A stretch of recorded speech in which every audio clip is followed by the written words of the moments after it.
Hello guys, good afternoon. Magandang hapong maulan na hapon po dito sa Bahrain.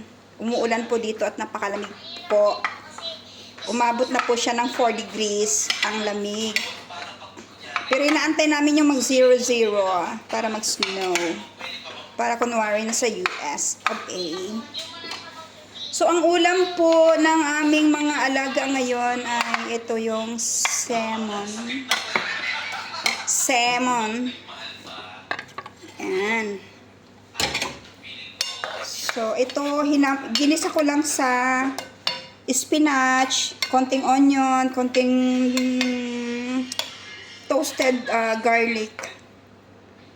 At saka yan. So, mamaya natin itatoppings ng konting lemon. Kasi, pag binuhusan agad siya ng lemon at hindi agad kakain yung kakain, eh, ang mangyayari, iitim yung spinach.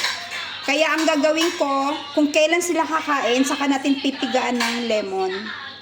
Yun lang. So, ginrill lang natin yung salmon, yung salmon. Ginrill natin siya. At nilagyan natin siya ng konting fresh chili flakes pala.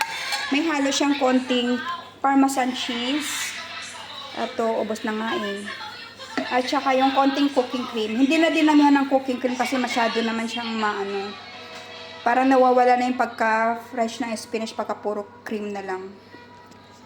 So, ayan lang siya guys. Yala, masalama.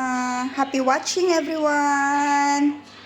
At mamaya kami naman ay babiyahe papuntang Muharraq. Medyo malamig pa rin, kaya naka-jacket lahat. Halos hindi na makaligo. Buti may heater.